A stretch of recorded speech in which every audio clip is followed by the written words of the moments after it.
This is Optimal Health Daily, episode 2019. Stop looking for fitness motivation and do these 6 things instead. Part 2 by Christian Finn of MuscleEvo.net. And I'm your narrator, Dr. Neil. Hey there, happy Thursday and welcome back to Optimal Health Daily, where I simply read to you from the best health and fitness blogs for free.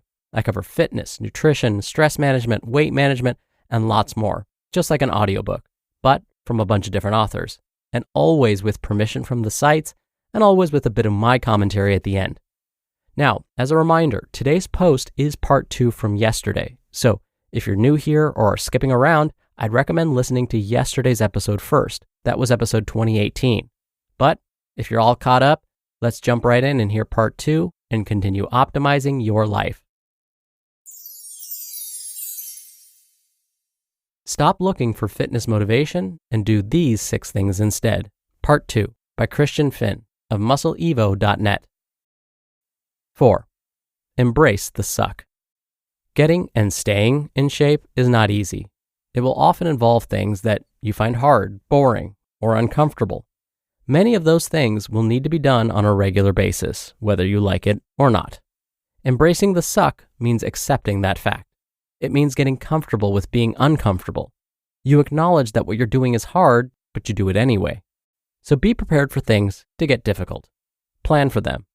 When they do, just get your head down, put one foot in front of the other, and keep on moving. 5. Create your own tactics. Most days, I go to the gym in the morning. Other than a small pre-training snack, I don't have anything substantial to eat until noon. This routine is one that's developed over many years based on what works for me and what feels good. If I tried to follow a diet and training program that required me to eat a large breakfast as soon as I got up and train in the evening, it would be met with some resistance. And unless the results were spectacular, I would probably end up going back to my old habits. Building muscle and losing fat requires some knowledge about diet and exercise, but you also need to know yourself. That is, you need to know which of your habits you're willing to ditch and which ones you won't give up no matter what. Changing habits and routines isn't always easy, but as long as any changes that you want to make are within your nature, they're still doable. That's why it's important to know the difference between principles and tactics. Most diets, for example, are based on tactics. That is, they tell you which foods to eat, which foods to avoid, when to eat, and so on. Following these diets will often involve changing habits that you may not be willing to change. They can work in the short term, maybe for a few weeks or even a few months, but fighting against your own nature is hard work and usually doesn't end well. Understanding the key principles behind fat loss and muscle gain gives you the flexibility and freedom to apply those principles in a way that works for you. There's far less need for fitness motivation when you create your own tactics, ones that fit you and your lifestyle. And 6, be skeptical of novelty.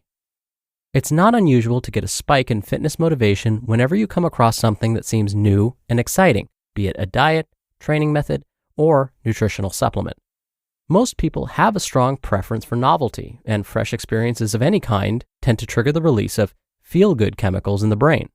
However, the constant hunt for novelty can easily backfire, sending you down a rabbit hole of hacks, tips, and tricks, many of which are pointless, ineffective, or just absurd. I regularly get emails from people who want my opinion on some new and amazing exercise routine or diet they've come across. But when I take a look, it's nothing new at all, just a twist on an old idea. Many of the online arguments about how to train and what to eat have already been hashed out numerous times in the past. For example, while I was digging through the MuscleEvo research vault the other day, I came across an article that I'd torn out of a magazine to keep. Here's a snippet. Quote, "The prevailing attitude in the gym is that you have to lift heavy weights to significantly increase muscle mass. This philosophy is based in part on the assumption that lifting heavy weights is required to recruit or activate as many muscle fibers as possible, thereby stimulating growth in most, if not all, of the available muscle fibers.